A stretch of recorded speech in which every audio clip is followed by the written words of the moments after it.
Union are oil exporters, and they too have been hit very much by the decline in commodity prices. So those countries are moving towards, or have requested and, for IMF support for their program. So it's in that context that we're supporting them. But, again, going back a little bit to the question that you raised earlier about, having a healthy Nigeria, Angola, South Africa for the region, it is partly also, of course, because of the spillovers that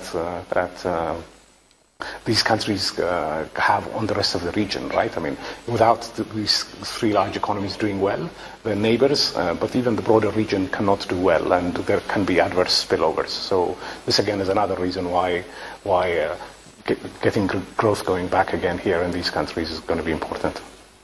Well, in terms of outlook, this report speaks to the fact that, yes, commodity prices are rebounding, as we've seen towards the end of last year. But the report says, well, it's not strong enough to get Sub-Saharan Africa back on track where perhaps the IMF would want to see it.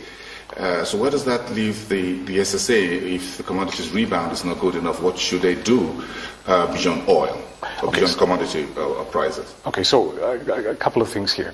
First and foremost, commodity is an important story. I mean, oil or hard metals is really a very important story in about 15 out of, say, the 45 sub-Saharan African countries. In much of the rest of the region, the exports are much more diversified and so have not been impacted directly by commodity prices. So, the travails of commodity prices really are impacting these 15 countries for the most part.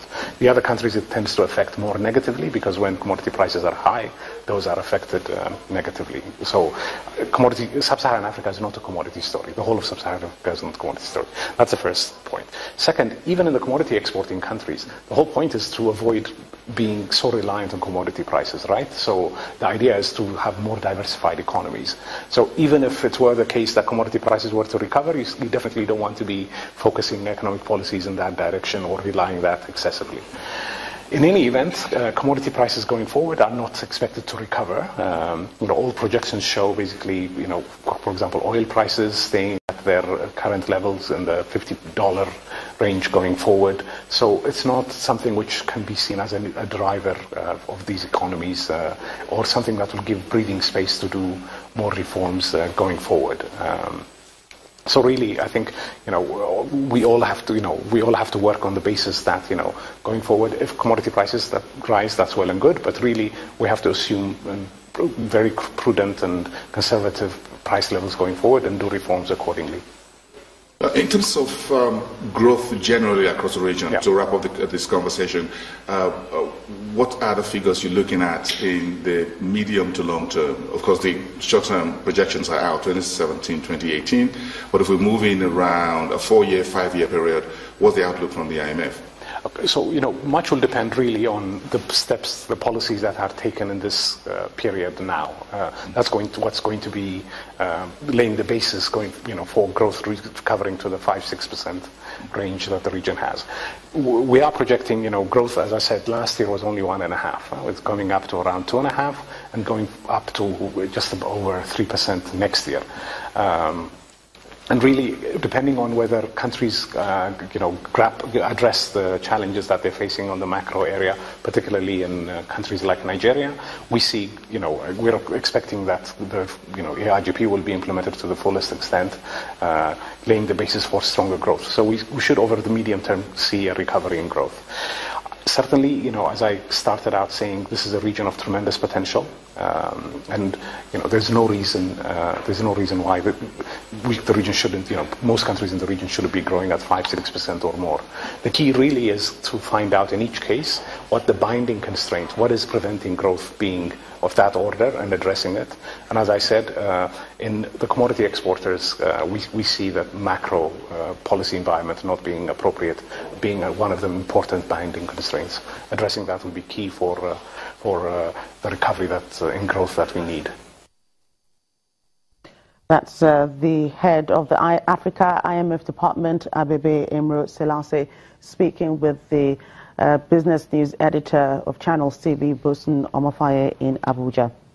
Moving on to other stories now. In southeast Nigeria, the Anambra state government has pledged to continued access to affordable healthcare services for residents of the state through its partnerships with individuals and organizations. This is coming on the heels of 5 successful open-heart surgeries in the state. The State Commissioner for Health, Dr. Joe Akabuike, says that the government will continue to equip hospitals and encourage residents to embrace the state's health insurance scheme. The Joe Inwilo Health Center in Anyocha local government area of Anambra State can cater to 50 heart patients at a time, boasting of the latest technology and expertise for cardiovascular surgeries. This facility has the backing of the state government, whose objective is to make quality healthcare more accessible to the residents and attract medical tourism to the state. The Commissioner for Health is visiting the center to congratulate patients who recently had successful open-heart surgeries conducted by a team of surgeons from Nigeria and India. They treated him for cough and then malaria, but he kept on, he was still coughing and all, so they had to refer him because they noticed he had this abnormal heartbeat.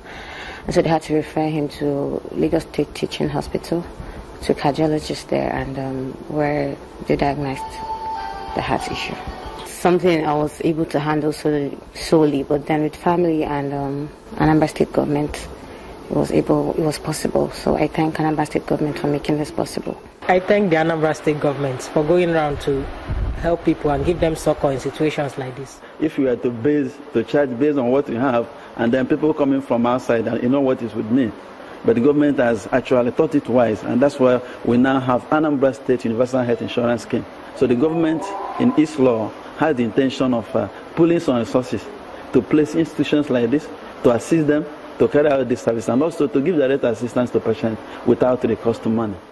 With 2 operating theatres equipped with state-of-the-art facilities. We've treated hundreds, of patients with cardiovascular disease and operated on about 30 patients needing open heart surgery. And despite the challenges and the acuity of illness, because many of our patients, because they don't have the resources, normally come towards the tail end of their disease and they're very sick. And we've been able to achieve a success rate of above 85%. As government continues to bear the cost of treating these residents, the doctors advise them to embrace more hygienic and heart-friendly lifestyles. Still to come on Network Africa. Zimbabwe's President Robert Mugabe leaves for medical checks in Singapore. Please stay with us.